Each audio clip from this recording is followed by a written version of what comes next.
জুলাই সবচেয়ে বেশি সুফল ভোগে কিন্তু হয়েছে এই সরকার। অবৈধ আদেশ যে রাষ্ট্রপতি দেয় সেই রাষ্ট্রপতিকে এই সরকার কেন এখনো টিকিয়ে রেখেছে? সরকার স্পষ্টতই দ্বিচারিতা করছে। প্রধান নির্বাচন কমিশনার সংবিধান বিরোধী কাজ করেছে, তাকে বিচারের আওতায় নেওয়ার জন্য সরকারের ভূমিকা বা সরকারের উদ্যোগ নেওয়া উচিত। নির্বাচন সংবিধান অনুযায়ী হয়নি। আমাদের আজকের এই আয়োজনের বা ওলামা অ্যালায়েন্স কর্তৃক আয়োজনের মূল উদ্দেশ্যটা ছিল যে এই জুলাই বিপ্লবে আজকে 2 বছর পালিত হচ্ছে। 2 বছর, এই 2 বছর পরে আমরা গণ অভ্যুত্থান বা বিপ্লবে যত ধরনের অংশীদার যুক্ত হয়েছিল, আমরা তাদের সকলকে, সকল অংশীজন বা তাদের ভূমিকাটাকে আমরা আলাদা আলাদাভাবে পর্যালোচনা করে তাদেরকে শ্রদ্ধা করে স্মরণ করছি। সেটার ধারাবাহিকতায় আমরা, আপনারা আলোচনায় দেখেছেন যেভাবে 18-19 জুলাই, 20 জুলাই যখন পাবলিক বিশ্ববিদ্যালয় বন্ধ হয়ে গিয়েছিল, তখন 2টা শক্তি এই জুলাই বিপ্লবকে আবার জাগিয়ে তুলেছিল, মানুষের মধ্যে আশার সঞ্চার করেছিল।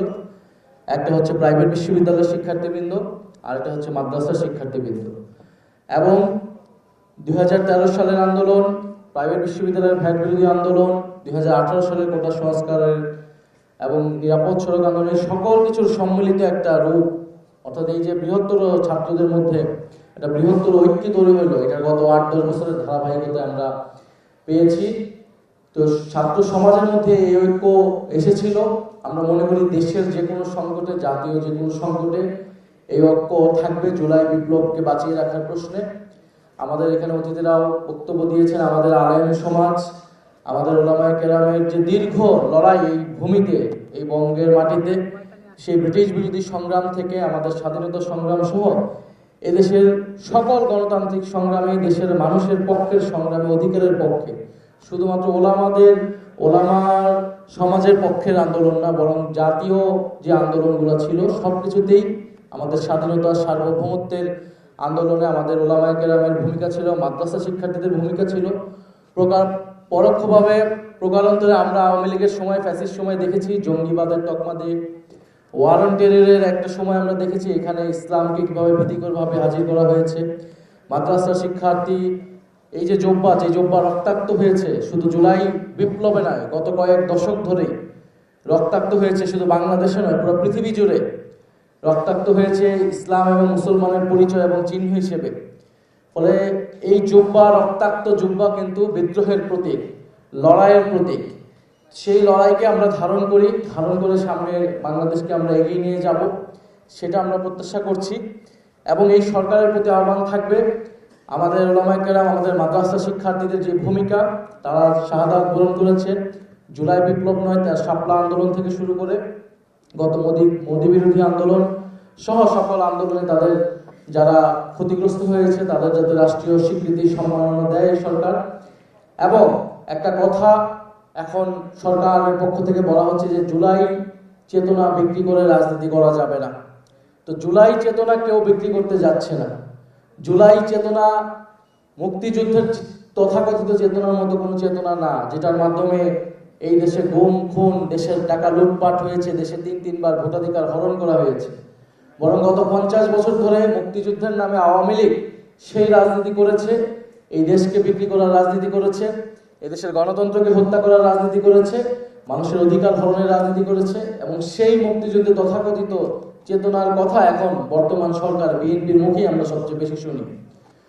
ফলে জুলাই বিপ্লবের যেই আমাদের আকাঙ্ক্ষা ছিল, যে প্রতিশ্রুতি ছিল জনগণের কাছে, নতুন বাংলাদেশ, বৈষম্যহীন বাংলাদেশ, আমাদের রাষ্ট্রের সংস্কার, প্রতিষ্ঠানগুলোর সংস্কার, সেই সংস্কারগুলো যদি আমরা চাইতে চাই, এটাকে জুলাই চেতনা বিক্রি যদি সরকার বলতে চায় তারা বলতে পারে, কিন্তু জনগণ জানে জুলাই সবচেয়ে বেশি সুফল ভোগে কিন্তু হয়েছে এই সরকার। তারেক রহমান দেশে এসেছেন, শিলং থেকে স্বরাষ্ট্রমন্ত্রী দেশে এসেছেন, তারা ক্ষমতায় বসতে পেরেছেন জুলাইয়ের চেতনার ফলে, জুলাইয়ের এই ঘটনার ফলে। তারা আসলে একটা দায়িত্বহীন ক্ষমতা পেয়েছে জুলাই বিপ্লবের ফলে, আর আমরা পেয়েছি ক্ষমতাহীন দায়িত্ব।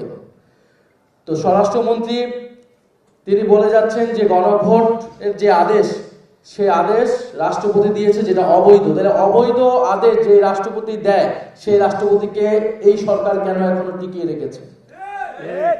ফলে এটার যদি রাষ্ট্রপতি এই অবৈধ আদেশ, সংবিধান বিরোধী আদেশ দেয়, তাহলে রাষ্ট্রপতিকে এর জন্য শাস্তির আওতায় আনা উচিত সরকারের, কিন্তু সরকার সেটা করছে না। সরকার স্পষ্টতই দ্বিচারিতা করছে। সংবিধান সংস্কার পরিষদের যে শপথনামা, সেই শপথ আমাদের পড়িয়েছে প্রধান নির্বাচন কমিশনার। ফলে সেটা যদি সংবিধান বিরোধী হয়, প্রধান নির্বাচন কমিশনার সংবিধান বিরোধী কাজ করেছে, তাকে বিচারের আওতায় নেওয়ার জন্য সরকারের ভূমিকা বা সরকারের উদ্যোগ নেওয়া উচিত, কিন্তু সরকার সেগুলো কিছুই করছে না। এবং নির্বাচনের কথা যদি বলেন, নির্বাচন সংবিধান অনুযায়ী হয়নি।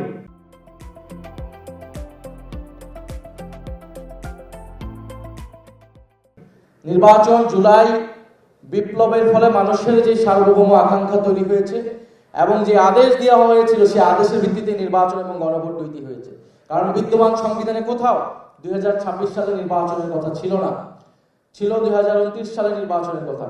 ফলে সরকারকে বুঝতে হবে জুলাই বিপ্লবের 5ই আগস্টের পর দিয়ে যে ধারাবাহিকতা, সেটা কেবল সংবিধানের ভিতর থেকে ব্যাখ্যা করা সম্ভব নয়, সেটা জুলাই বিপ্লবের জনগণের যে আকাঙ্ক্ষা, তার মধ্য দিয়ে ব্যাখ্যা করতে হবে। সেই আকাঙ্ক্ষাই ছিল রাষ্ট্রের আমূল কাঠামো সংস্কার, নতুন বাংলাদেশ গঠন এবং দেশের সার্বভৌম পররাষ্ট্রনীতি প্রতিষ্ঠা করা। ফলে স্বরাষ্ট্রমন্ত্রী এবং বর্তমান সরকার সংবিধান সংশোধনের কমিটির নামে যে প্রহসন করছে, সেই প্রহসন থেকে সরে এসে দ্রুত সময়ের মধ্যে গণভোটের গণরায় বাস্তবায়ন করার জন্য আমরা আহ্বান জানাচ্ছি। নাহলে ওলামা অ্যালায়েন্স সহ জুলাই বিপ্লবের সকল অংশীদার, সকল শহীদদের নিয়ে আমরা ঐক্যবদ্ধভাবে রাজপথের আন্দোলন গড়ে তুলতে বাধ্য হব। আমরা অলরেডি সেই রাজপথের আন্দোলনের মধ্যে আছি, কিন্তু আমরা চাই সংসদে আলোচনার মাধ্যমে, এখনো সময় আছে, সরকার যাতে দ্রুত সময়ের মধ্যে এটা সমাধান করে। আপনারা যারা আজকে উপস্থিত হয়েছেন, আপনাদের প্রতি আবারও কৃতজ্ঞতা এবং ধন্যবাদ জানাচ্ছি। আসসালামু আলাইকুম ওয়া রাহমাতুল্লাহ।